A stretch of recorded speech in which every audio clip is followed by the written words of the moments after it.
Welcome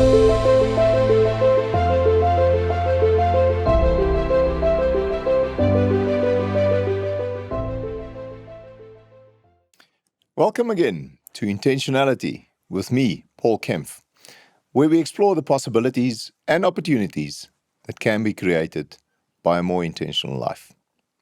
If you like what you hear, if you find value in the content and feel moved to do so, please hit the subscribe button so you never miss an episode again.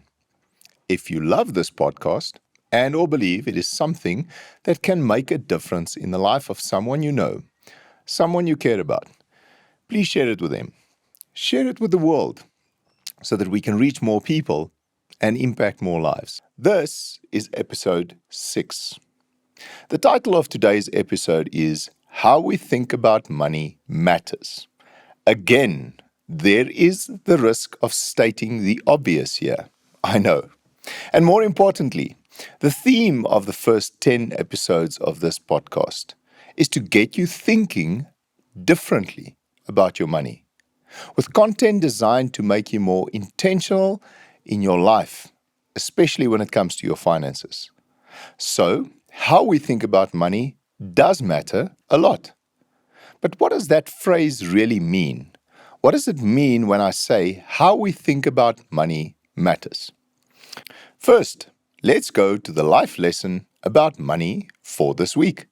In fact, today there is a bonus because lessons number 6, 7, and 8 are very closely linked to each other and will all be discussed in this episode.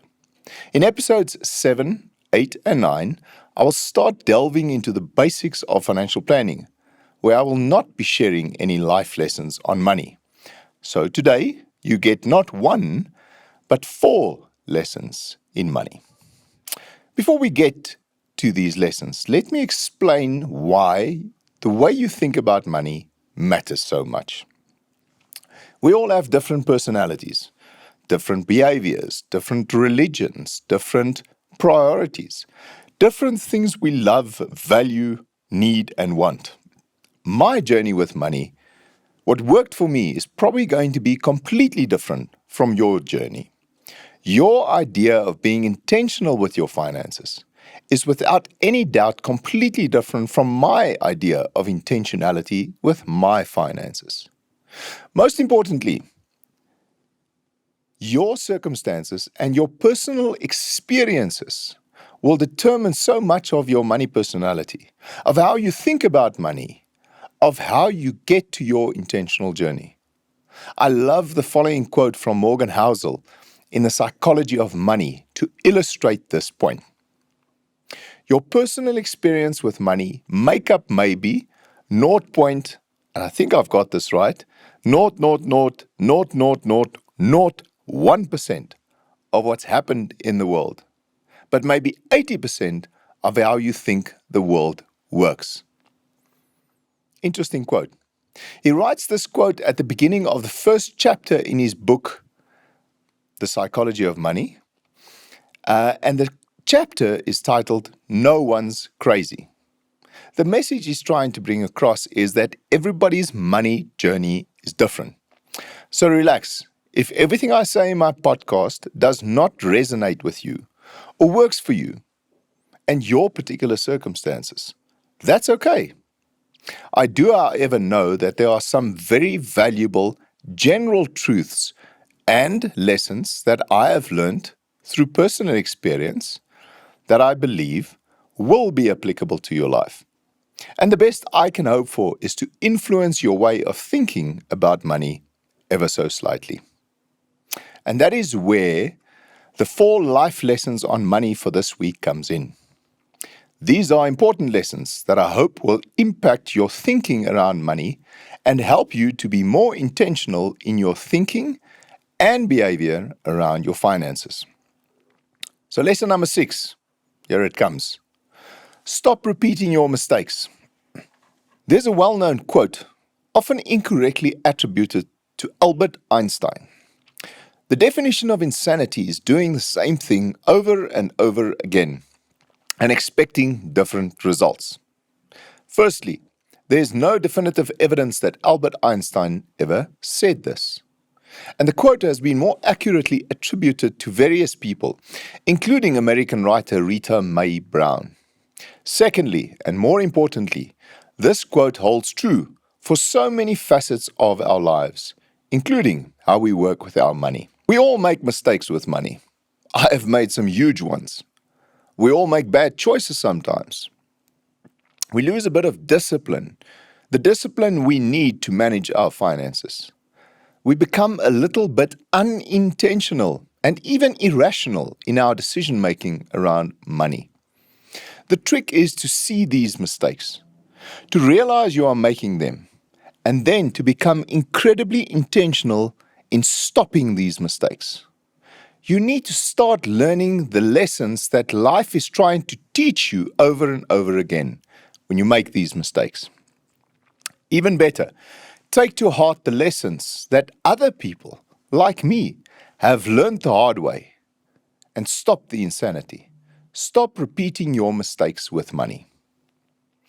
In episode 3 of this podcast, when I discussed the dangers of debt with you, I told you how I have seen countless times when people do debt consolidation and debt restructuring, they fall into the very trap this solution offers.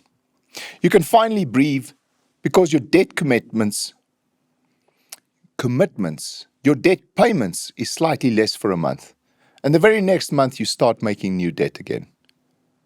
As I've said, we keep on repeating our mistakes. Rather start learning from them, learning the lessons that life teaches us. Lesson number 7. Now, lesson number 7 is very closely related to lessons number 8 and 9. Lesson number 7 says, start understanding the time value of money. Most of you must have heard the following quote before. According to Albert Einstein, compound interest is the 8th wonder of the world. He who understands it, earns it. He who doesn't, pays it. Well, firstly, interestingly enough, this quote is again attributed to Albert Einstein, but there's no evidence he ever said it. Secondly, it really doesn't matter who said it first.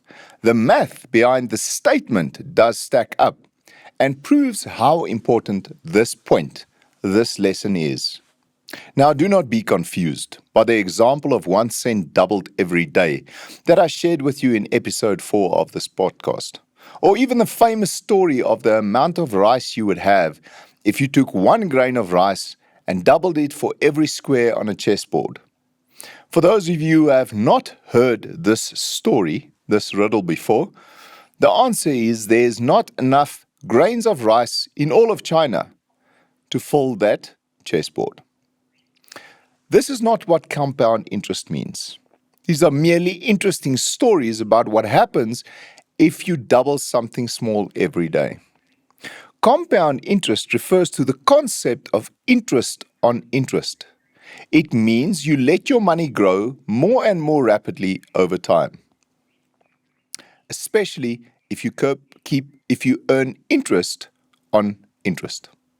So let's take a simple example to illustrate the point of compound interest. Simple enough so that I can do this on a podcast where I know you cannot see my screen or see any calculations or graphs. Let's see how this works. If you want 1 million rand when you retire at age 65, how much do you need to invest every month at different intervals to reach this goal? I'm only going to use 2 assumptions here to keep it really simple. The growth you're getting on your money, simply 10% per year, and we assume the contribution stays the same for the full period until retirement. So no annual escalation in contributions. So let's see how this calculation plays out.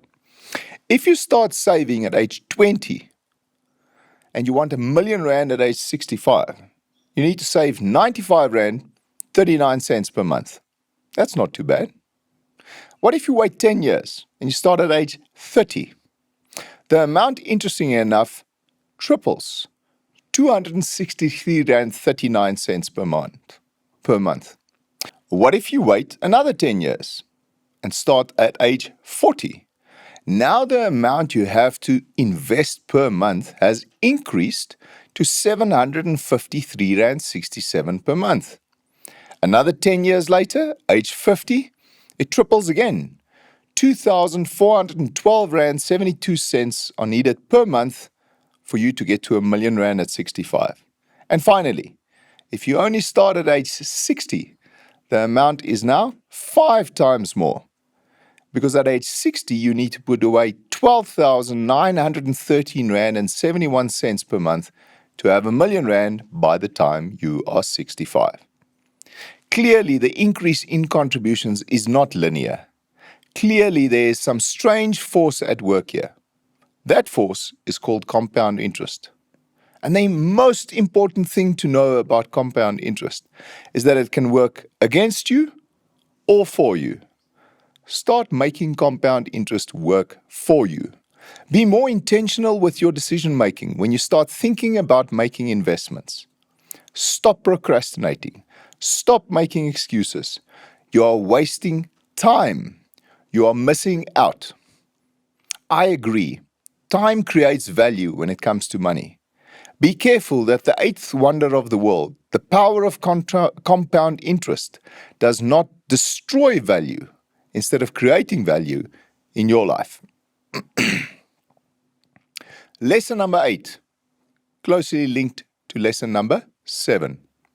The magic moment when interest paid becomes interest earned. Last time I checked, the budget of our South African government had an item in it called debt service costs, which was standing at 340.5 billion rand. Now, if you do the calculation, you'll see that is 15.2% of all expenses of the South African government. Interesting question for you today. How does your budget compare to this? Are you doing better or worse? Is your debt servicing costs more or less than 15% of your total expenses? Do yourself a favor, go and do the numbers and check. But there's a more important percentage than whether or not you're doing better or worse than the South African government. You need to check that percentage every year. And it's incredibly important that your situation around debt, your cost of servicing your debt, becomes lower every year and not higher as a percentage of your total expenses. You will remember for the rest of your life the day you start earning more interest or capital growth from your investments than what you are paying on debt. It is a magical moment. Here is the key for this lesson. Interest paid is an expense.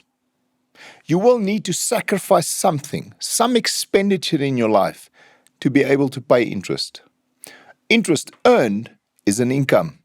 It allows you to spend that income on other expenses, or even better, to save and invest and earn compound interest. Last of the 4 lessons for today. Lesson number 9. Money makes money. Now, let's stand still here just for 1 second. I am absolutely convinced that I can read your minds. I know exactly what you're thinking right now. Let's see if I can guess. You are thinking, Paul, that statement is the most obvious statement you have made so far in all your podcasts. And it's actually a really stupid statement to make. I know, and I agree with you. But that doesn't mean the statement isn't correct. Here's my counter-argument as to why such an obvious statement is actually a life lesson. If it is so obvious, why are so few people actually investing money to make more money for themselves? And why are the few that, generally speaking, actually invest so little? If this is such an obvious lesson, why do we struggle to learn this lesson? There's another quote I've read that I love. The quote says, "The world is full of obvious things which nobody, by any chance, observes." This quote comes from Sherlock Holmes.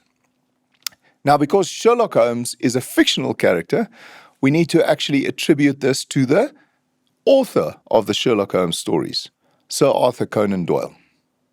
I think this is another example of this truth. And in future episodes, we will talk more about investments and what it takes to start investing and how to start investing. For now, I just want to plant the seed for you to start thinking how you are going to make this obvious statement true in your own life, your own finances. Never forget, money makes money. That's enough for this episode. Only time left for my recommendation or tip of the week that has nothing to do with money or your finances. This week, it's another book recommendation. One that I probably recommend most often after Discipline is Destiny, which I spoke about in a previous episode. It's a book recommendation I make when people ask me to recommend a great book, a life-changing book. The book is called The 4 Agreements by Don Miguel Ruiz. And the message of this book fits in perfectly with living a life of intention. The 4 agreements are agreements you need to make with yourself. No one else involved here. And the trick is to be intentional with each of these 4 agreements and to never break these agreements you make with yourself. So here they are. Agreement number 1. Be impeccable with your word. Agreement number 2, don't take anything personally. Agreement number 3, don't make assumptions. And agreement number 4, always do your best. Great book. If you want to know more, go and read it. Highly recommend it. What a great end to this episode of Intentionality with Paul Kempf. Next week, we start in episode 7 with an introduction to the basics of financial planning. A quick thank you to the FFG Group for their valuable support of this podcast. We are optimistic and hopeful that this podcast will grow over time into something substantial and meaningful, and that this journey together can create lasting memories. Should you want to get hold of me, send me an email. The address is paul@intentionalitywithpaulkempf.co.za. Or contact me through the channel that you are listening on. I would love to hear from you. Congratulations on making the choice to live a more intentional life, to be the architect of your own success, and to achieve more in your life. I'm looking forward to sharing the next episode of Intentionality with Paul Kempf with you next week. And may the rest of your week be an amazing, intentional adventure.